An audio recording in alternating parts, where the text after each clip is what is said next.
आप सभी को जय माँ काली जय माँ मातंगे।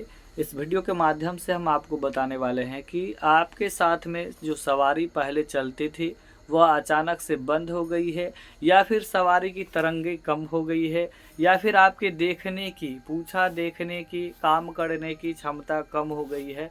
तो इन सभी चीज़ों पर यह वीडियो है। अगर आप यह थंबनेल देख कर के आए हैं, वीडियो का टाइटल पढ़ के आए हैं, तो आप लोग पूरा वीडियो में बने रहेंगे। वीडियो जो भी लंबा हो, जितना हो, हम ऐसे अनगिनत बोलते जाएंगे। जितनी देर में वीडियो ख़त्म होगी हम रोक देंगे। तो आप लोग पहले तो लाइक कर दीजिए, वीडियो अच्छा होने वाला है, ठीक है। तो चलिए हम पहले बात करते हैं कि आपके साथ में सवारी चलती थी पहले अच्छे में, अब अचानक से कम हो गई है। मतलब रुकने वाली बात नहीं कर रहे, कम हो गई है ये बात कर रहे हैं। आप कम क्यों हो जाती है, तो इस पर पहले दिशा निर्देश करते हैं। क्योंकि कई भगत के साथ ऐसा होता है, कई साधक के साथ में ऐसा होता है कि सवारी पहले ठीक से चल रही थी, काम भी अच्छा चल रहा था, अभी क्या है अचानक से कम हो गया है। दरबार भी कम, मतलब जिसका दरबार चल रहा था पहले की तुलना में अब कम चल रहा है। तो इसमें क्या कारण हो सकता है, तो देखिए यहाँ पर सबसे मुख्य कारण जो हो सकता है कि आपकी जो है अपवित्रता। मतलब क्या कि पवित्रता को पालन नहीं कर रहे होंगे, अशुद्धता में रहते होंगे, खाने पीने की चीज़ों में परहेज़ी नहीं करते होंगे बेवजह। मतलब क्या कि जो सवारी वाले, ये तो नियम वाली बात आ जाती है, तो नियम हम बाद में कवर करेंगे। यहाँ पे मोटा मोटी जो हम लेंगे कि पवित्रता का ध्यान नहीं रखते होंगे, तब जाके हो सकता है कि आपकी सवारी रुक गई हो, या फिर रुकने वाली बात नहीं, सवारी कम हो जाती है। जब हम पवित्रता का ध्यान नहीं रखते हैं तब हमारे ऊपर में जो है आने वाली सवारी कम हो जाती है, या फिर हमारे साथ में कोई दोष लग गया हो। मतलब क्या कि कुल परिवार में कोई पितृ दोष अचानक से चल रहा हो, कोई पितृ की समस्या चल रही हो, तब जाके ऐसा होता है कि सवारी आना कम हो जाती है, सवारी की प्रवाह कम हो जाती है।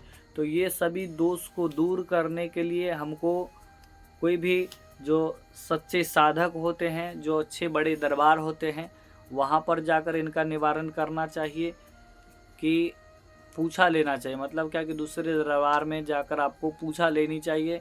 जिस तरह हमारे लाइव पर पूछा आता है कि हमारे सवारी आना क्यों कम हो गई, तो इसका रीज़न बताते हैं। तो पहला एक कारण हो गया कि आपके साथ में जो है सवारी जो आना कम हो गई है, तो वह है आपकी अपवित्रता के कारण, ठीक है।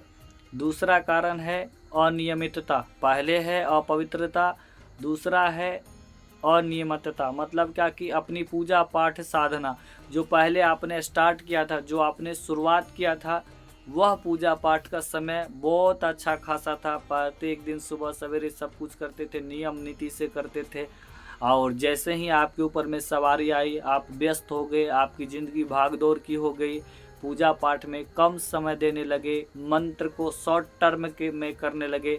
आपको मंत्र की जाप की संख्या बढ़ानी थी, तो आप क्या किए, कम कर दिए। क्योंकि आपको दरबार भी देखना है, धाम भी देखना है, संगत को भी देखना है, या फिर अपने कारोबार को देखना है। तो इन सब चीज़ों में जो है आप जो है पूजा धीरे धीरे घटा दिए। मतलब क्या, स्टार्टिंग में अच्छा खासा पूजा चल रहा था, तो शक्ति अच्छी खासी अर्जित हुई थी, शक्ति खुलकर आई थी आपके अंदर में।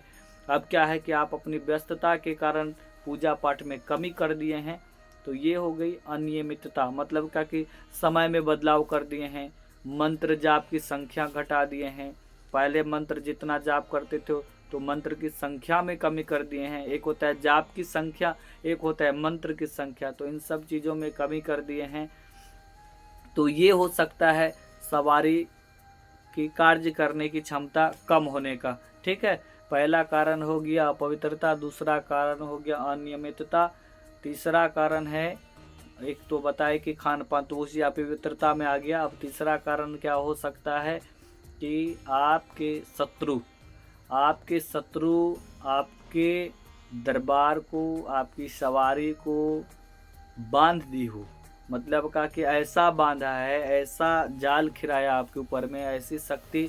तो ये देखिए, एक होता है कि आपके कोई कंपटीटर हो जो आपके नज़दीक में दरबार चला रहा हो और आप भी दरबार चला रहा हो, या फिर कोई तांत्रिक हो जिसका आपके चलते काम बाधा हो सकता है। तो वो भी आपकी सवारी को एकाएक से नहीं बांधती है, क्योंकि एकाएक से बांधेगा तो आपको पता चल जाएगा कि हमारी सवारी रुक गई है, तो फिर आप दर-बदर भटकने लगेंगे। तो वो क्या करता है, इनकी कार्य करने की क्षमता को कम कर देता है। ये कर सकता है आपके नाम से, कर सकता है आपके फ़ोटो से, कर सकता है आपकी कोई भी वस्तु जो है उनसे कर सकता है। तो ये चीज़ें हो सकती हैं। तीसरा कारण तांत्रिक प्रयोग हो गया। अब आती है बात कि सवारी आना रुक गई है, मतलब किसी का सवारी बिल्कुल आना बंद हो गई है। ये तो हो गया कि सवारी का कार्य करने की क्षमता कम हो गई है। अब बताते हैं कि जिसका सवारी पूरी तरह से रुक गई है, तो उनमें क्या कारण हो सकते हैं। तो देखिए, सवारी रुक जाने का कारण ये नहीं है कि आपके ऊपर में आपके इष्ट की, माता की, हनुमान जी की जो भी सवारी चलती थी तो उनकी कृपा कम हो गई हो। पहला रीज़न ये भी हो सकता है, शक्ति की कृपा कम नहीं होती है, सवारी आना आप में बंद हो गई है। तो ये हो सकता है आपके एज आ जाने के कारण, उम्र आ जाने के कारण, शरीर में कमज़ोरी के कारण, या फिर आपका शरीर बहुत ज़्यादा कमज़ोर हो, खून की कमी हो सकती है, या फिर आप कोई भी बीमारी से ग्रसित हो सकते हैं। तो शरीर जो है, जो आने वाली ऊर्जा होती है, सवारी की जो ऊर्जा होती है, तो उसको झेलने लायक नहीं रहता है, तो भी आपके साथ में जो है सवारी रुक सकती है। तो ये चीज़ अगर आप फॉलो कर रहे हैं, अगर आपको लग रहा है कि हमारा शरीर कमज़ोर है, अनिद्रा महसूस होता है, रात में नींद ठीक से नहीं ले पा रहे हैं और दिन में भी शांति नहीं रहती है, और हो सकता है कि आपके जीवन में भागदौड़ हो, ये भी होता है कि भागदौड़ हो, भागदौड़ भरी ज़िंदगी हो, सवारी पर ध्यान नहीं जाए। तो इस समय में अगर आपके साथ में कंटिन्यू सवारी नहीं बनती है, तो एक समय आता है कि सवारी आना रुक जाती है। तो यहाँ पर सवारी आना अगर रुक जाती है, तो आप ये मत सोचिए कि आपके ऊपर में आपके इष्ट की कृपा बंद हो गई है। यहाँ पे ये थोड़ा सा भी इंडिकेट नहीं करता है कि आपकी सवारी रुकी हुई है। सवारी रुकी हुई है, कब आप मानेंगे? सवारी बंधी हुई है, कब आप मानेंगे? ये कारण बताते हैं कि जब आपकी सवारी पूरी तरह से कोई तांत्रिक, कोई शत्रु बांध देते हैं, तब आपको क्या महसूस होता है। ठीक है, जब आपकी सवारी पूर्ण रूप से बांध दी जाती है, कोई तांत्रिक, कोई शत्रु बंधवा देते हैं, या फिर परिवार के कोई ऐसे सदस्य हैं आपके ऊपर में तंत्र करवा देते हैं, आपकी सवारी का बंधन करवा देते हैं, तब आपको ऐसा कौन सा लक्षण दिखता है कि आप गैस कर पाएंगे कि हमारी सवारी, हमारे शत्रु या फिर हमारे कोई तांत्रिक जो है बंधन कर दिया है। तो आपको यह आभास होगा, आभास तो पहला आभास कि आपकी सवारी आना बंद हो जाएगी। सीधी सी बात है कि पहले जो सवारी आती थी वो अचानक से बंद हो जाएगी। अब जब सवारी बंद हो जाएगी तब आपको क्या लगेगा? सपने में, आप जब स्वप्न में रहेंगे तब आपको आपके गद्दी की, आपके चौकी की, आपके घर की ध्यान आएगा। मतलब सपने में जो है वह दृश्य दिखेगा कि आप सपने में आपके साथ में सवारी चल रही है, पर हकीकत में नहीं आ रही है। सपने में आप देख रहे होंगे कि हम गद्दी चला रहे हैं, दरबार चला रहे हैं, पर हकीकत में नहीं आ रही है सवारी। तो क्या आपकी, तो ये समझ, ये सपना यह इंडिकेट करता है कि आपकी सवारी बंधी हुई है। सपने में सवारी चल रही है पर हकीकत में सवारी नहीं आ रही है। और भी दूसरा सपना ये आएगा कि आप किसी कैद खाने में बंद है, मतलब का कि आपके ऊपर में कोई केस लगा हो, या फिर आप किसी भी बंद पिंजरे में बंद है। ऐसा दिखेगा कि हम किसी रूम में बंद है, उनकी चाबी नहीं है, हम किसी सुनसान जगह पर है, रास्ता भटक गए हैं। ऐसा भी सपना आएगा कि हम किसी सुनसान जगह पर हैं, कोई रास्ता नहीं मिल रहा है। तो इस समय आपको सोचने चाहिए कि हमारी शक्ति बांधी गई है। आपको एक पिंजरे में बंद तोता दिख सकता है, जो आप, जैसे कि माता काली की जो भी शक्ति है, तो वो एक पिंजरे में बंद दिख सकता है।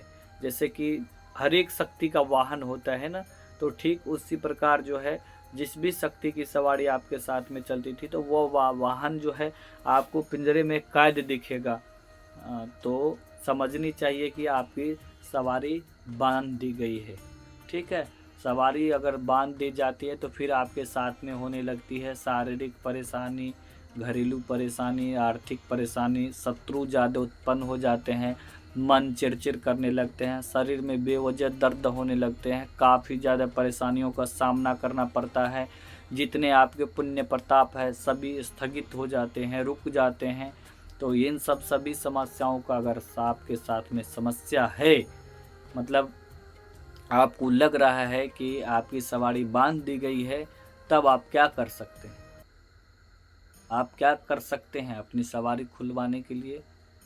तो खुद से जो कर सकते हैं तो वो उपाय बताते हैं कि स्टार्टिंग में आपने जो मंत्र जाप स्टार्ट किया था, पूजन विधि स्टार्ट किया था, उसको कंटिन्यू रखिए। अब क्या है कि सवारी आना बंद हो गई है तो धीरे धीरे आप पूजा पाठ भी छोड़ दिए होंगे। ऐसा होता है कि हमारे पास कॉल आता है कि पहले सवारी आती थी, हमारा सब कुछ चलता था, जैसे सवारी बंद हो गया तो अब धीरे धीरे पूजा पाठ भी छूट गया। तो इस केस में क्या करना है, आपको पूजा पाठ नहीं छोड़नी है, पूजा पाठ कंटिन्यू रखना है, पूजा पाठ फिर से स्टार्ट करना है, नियमित तरीके से स्टार्ट करना है और अरदास करना है कि हमारी जो भी सवारी थी, हमारी जो भी कृपा थी, हमें पुनः वापस मिले। खुद से जो करना है वो बता देते हैं, तो ये करना है। और इसको करने से अगर महीने, 2 महीने, 5 महीने, 6 महीने के अंतराल में अगर आपके ऊपर में सवारी नहीं उतरती है, तब आपको किसी सिद्ध साधक, किसी सिद्ध तांत्रिक के पास में जानी चाहिए और उनसे यह वार्तालाप करनी चाहिए कि हमारे साथ में ऐसी समस्या थी, हमारे साथ अभी ऐसा हो रहा है।